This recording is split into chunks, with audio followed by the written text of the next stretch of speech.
طرف سے بلاوے کا پیغام لے کر آتی ہے۔ آپ نے دیکھا ہوگا ہم اپنی غفلت سے بھری زندگی میں حقیقت سے بے خبر جی رہے ہوتے ہیں۔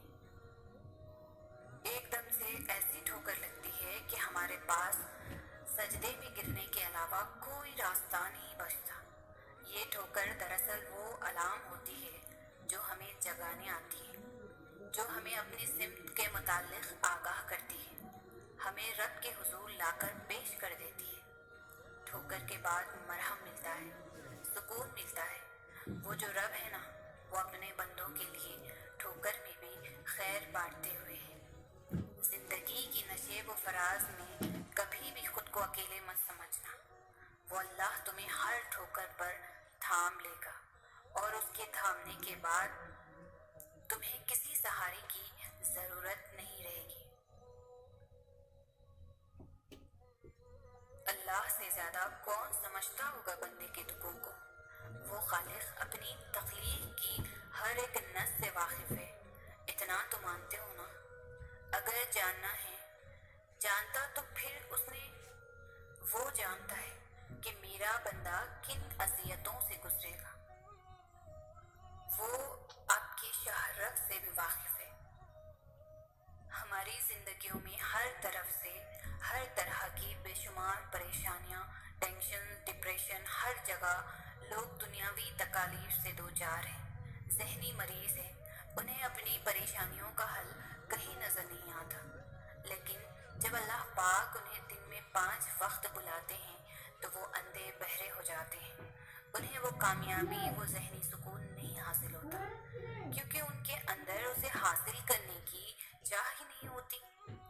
اور پھر اللہ پاک نے جس کے نصیب میں اپنا سجدہ لکھا ہے، صرف وہی اسے ادا کرے گا، کیونکہ جب اللہ پاک کسی سے ناراض ہوتے ہیں تو اسے اپنے آگے جھکنے سے روک دیتے ہیں۔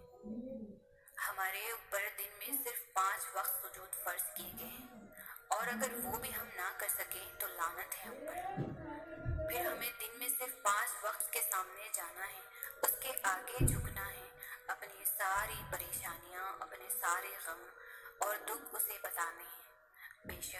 بے شک وہ سب جانتا ہے، لیکن وہ ہم سے سننا چاہتا ہے۔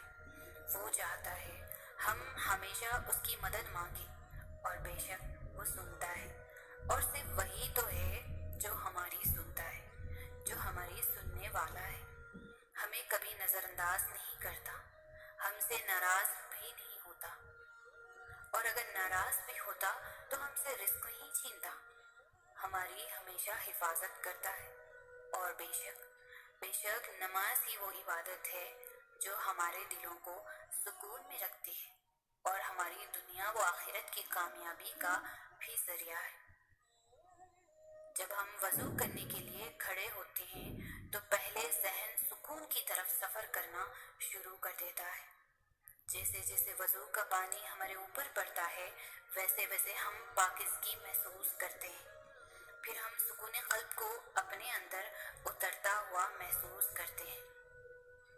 جب آہستہ آہستہ ہم وضو کے مراحل طے کر جاتے ہیں تو ہماری روح غسل کرنے لگتی ہے، اس پر لگے ہمارے کیے ہوئے گناہوں کے داغ دھلنے لگتے ہیں، ہمارے گناہ مٹنے لگتے ہیں، اور پھر جب ہم اس رب کے آگے جھکتے ہیں تو ہم اس سکون میں ہوتے ہیں جو بہت کم لوگوں کو نصیب ہوتا ہے۔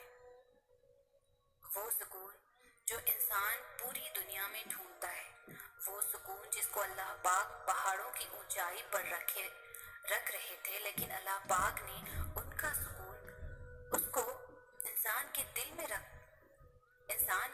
میں ہی رکھا ہے، تاکہ اسے ڈھونڈنے میں زیادہ مشکلیں نہ پیش آئے۔ کیا ہمارے اعمال اس قابل ہیں کہ ہم سیدھا جنت میں ڈال دیا جائے؟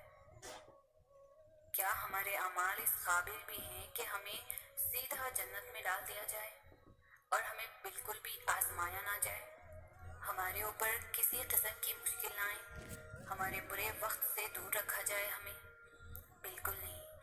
اللہ پاک نے ہمیں اس دنیا میں آزمائش کے لیے ہی پیدا کیا ہے۔ انسان اس دنیا میں بھیجا ہی اس لیے جاتا ہے کہ وہ اپنے اوپر آئے ہوئے مشکل وقت سے آخر لڑتا کس طرح ہے؟ انسان کو پہلے اس دنیا میں اتارا جاتا ہے جو فانی ہے اور کبھی باقی رہنے والی نہیں، اور پھر اس پر آزمائشیں ڈالی جاتی ہیں، اس کا صبر آزمایا جاتا ہے، اس سے اس کے نفس کا امتحان لیا جاتا ہے کہ اس کی قوت برداشت آخر ہے کتنی۔